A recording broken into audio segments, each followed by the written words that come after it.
Hello everyone, நான் உங்க தேவிக்கு பயணி கெரடை சிக்கன்ல ஒரு குட்டி ஸ்டோரி வந்திருக்கேன். என்ன அப்படின்னு பாத்தீங்கன்னா, ஒரு ரோஜா பூங்க ரொம்ப பார்க்க அழகா இருக்கு. நிறைய இதழ்களோட ரொம்ப பியூட்டிஃபுல்லா இருக்கு பார்க்க.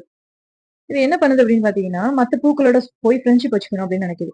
அதனால என்ன பண்ணும், போய் அவங்க கிட்ட கேக்குது, இந்த மாதிரி நான் வந்து உங்க கூட ஃப்ரெண்ட்ஷிப் வச்சுக்கணும். உடனே அவங்க சொல்றாங்க, உங்ககிட்ட நிறைய முட்கள் இருக்கு, அந்த முட்கள் எல்லாம் தூக்கி போட்டுட்டு வா, நாங்க வந்து உன்னை ஏத்துக்கிறோம் அப்படின்னு சொல்றாங்க. சோ அதனால வந்து அது என்ன பண்ணுவது, ஒரு முட்கள் எல்லாம் பிச்சு எரிஞ்சிட்டு அப்புறம் திருப்பி போகுது. அகைன் அவங்க என்ன சொல்றாங்கன்னா, நீ வந்து எங்க எல்லாரோட ரொம்ப ஹைட்டா இருக்க, உன்னோட ஹைட் நீ கம்மி பண்ணிட்டு வா, நாங்க வந்து உன்னை வந்து அக்செப்ட் பண்ணிக்கிறோம் அப்படின்னு சொல்லி அவங்க மறுபடியும் சொல்றாங்க.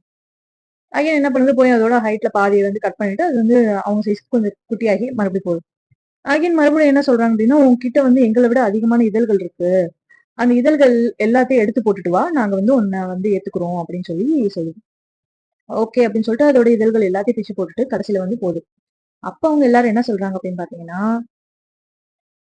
உன்கிட்ட எதுவுமே இல்லையே, நாங்க எப்படி உன்னை ஏத்துக்கிறது அப்படின்னு சொல்லி ஒரு கேள்வி கேட்கறாங்க. அப்பதான் அந்த ரோஜாக்கு புரியுது, ஒரிஜினல் ஐடென்டிட்டி நம்ம இழந்துட்டோமே, நம்மளே இழந்துட்டோமே. இந்த ஸ்டோரியில இருந்து நான் என்ன சொல்ல வரேன் அப்படின்னு பாத்தீங்கன்னா, ஒவ்வொரு டைமும் நம்ம ஒவ்வொருத்தருக்காக சேஞ்ச் ஆக ஆரம்பிச்சோம்னா, சேஞ்ச் ஆகி கடைசியில வந்து நம்மளோட ஐடென்டிட்டியை நம்ம வந்து லாஸ் பண்ணிடுவோம். ஃபர்ஸ்ட் வந்து நம்ம நேசிக்க கத்துக்கணும். ரெண்டாவது விஷயம், யாருக்காகவும் நம்ம சேஞ்ச் ஆகணும் இல்லை. நமக்கு பிடிச்ச மாதிரி இருக்குமா, நம்ம செய்யற செயல் மத்தவங்களை ஹர்ட் பண்ணாம இருக்கா, அதுவே போதுங்க.